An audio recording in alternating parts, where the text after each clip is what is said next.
brought to you by नोवा शुद्ध घी।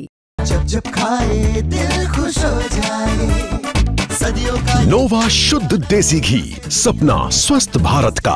I love घी। नमस्कार दोस्तों, स्वागत है आपका हरियाणा तक में और मैं हूं आपके साथ राहुल यादव।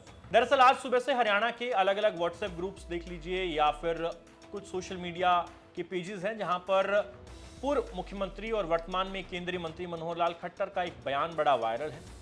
एक चैनल है और उस चैनल का एक टेम्पलेट है, यानी कि उसका एक टेम्पलेट बना हुआ है, उस पर लिखा है, जो कि मनोहर लाल के बयान के तौर पर उसे कोट किया गया है। उसमें लिखा है, संविधान अंबेडकर ने अकेले नहीं लिखा था, इसे लिखने का इतिहास लंबा है। अंबेडकर को जबरदस्ती संविधान लिखने का श्रेय दिया गया। मनोहर लाल खट्टर केंद्रीय मंत्री।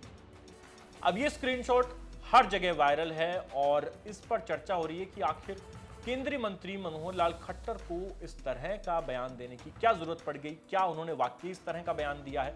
क्योंकि इसमें जो आखिरी लाइन लिखी गई है, जिसे केंद्रीय मंत्री मनोहर लाल खट्टर का बयान बताया गया है, वो लाइन अगर आप पढ़ेंगे उसमें लिखा है कि अंबेडकर को जबरदस्ती संविधान लिखने का श्रेय दिया गया। अब इस पर सवाल उठ रहे हैं कि आखिर मनोहर लाल खट्टर ऐसा कैसे कह सकते हैं? इस बयान की सच्चाई क्या है, इसके लिए हमने थोड़ा रिसर्च की तो पता लगा कि बयान 17 तारीख का है। 17 अक्टूबर को केंद्रीय मंत्री मनोहर लाल खट्टर फरीदाबाद में किसी पत्रकार ने उनसे सवाल पूछा कि आखिर संविधान के जो निर्माता हैं बाबा साहब भीमराव अंबेडकर का नाम लेते हैं, कुछ लोग किसी और व्यक्ति का नाम, तो इस पर आजकल एक सोशल मीडिया पर विवाद छिड़ा हुआ है, तो इस पर आप क्या कहेंगे?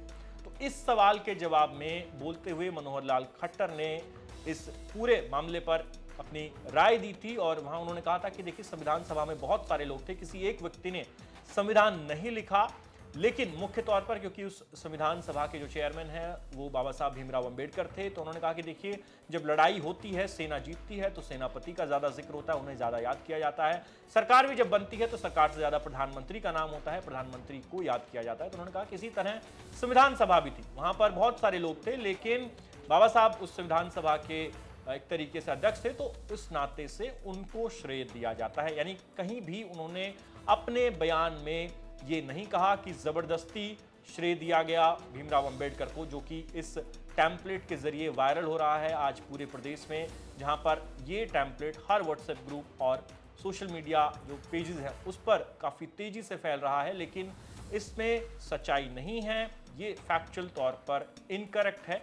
अंत में आप पूरा बयान सुनिए मनोहर लाल खट्टर का, जो उन्होंने 17 अक्टूबर को फरीदाबाद में दिया था, और आप हमें बताइए कि भारतीय जनता पार्टी की अक्सर दलितों के मुद्दे पर जो घेरने की कोशिश विपक्ष करता है और जो सवाल उठाए जाते हैं कि लोग आरक्षण खत्म करेंगे, इस तरह की बातें, इस तरह के आरोप लगाए जाते हैं, और फिर मनोहर लाल खट्टर का ये एक बयान वायरल होना, इस पर आपकी क्या राय है? आप हमें बताइए और उनका पूरा बयान आप अंत में सुनिए। ये जो जंग व्हाट्सएप में छिड़ी है, ये ज्यादा हिंसा का रूप ले सकती है, इस पर आपका क्या कहना है? देखिए, किसी एक व्यक्ति ने संविधान नहीं लिखा, संविधान की एक कमेटी थी, उस कमेटी के प्रमुख जो थे, वो चेयरमैन थे, वो डॉक्टर भीमराव अंबेडकर थे। लिखने वालों का तो लंबा एक इतिहास है और कोई एक दिन में लिखा गया ऐसा नहीं है। आखिर बहुत से देशों के संविधान का उसमें अध्ययन किया गया, और हमारे यहाँ भी जो अंग्रेज सरकार के जो उस समय के पहलू थे, उसमें जो ठीक थे वो उसमें डाले गए, दूसरे देशों के संविधान का भी डाला गया। यहाँ पर भी संविधान सभा जो बनेगी, कितने लोग थे? 100, हाँ, तो एक संविधान सभा थी वो पूरी। उससे पहले भी एक ड्राफ्ट कमेटी बनी थी, ड्राफ्ट कमेटी के बाद फिर बड़ी सभा बनी, तो उसका एक एक प्रावधान का विचार हुआ, कई साल लग गए इसमें। बाद में एक संविधान के प्रमुख के नाते उसका समर्पण जैसे करना होता है। अब देश तो सारी सरकार चलाती है, नाम तो मुखिया का होता है, देश के प्रधानमंत्री का होता है, सेना सारी लड़ती है, नाम तो चीफ का होता है।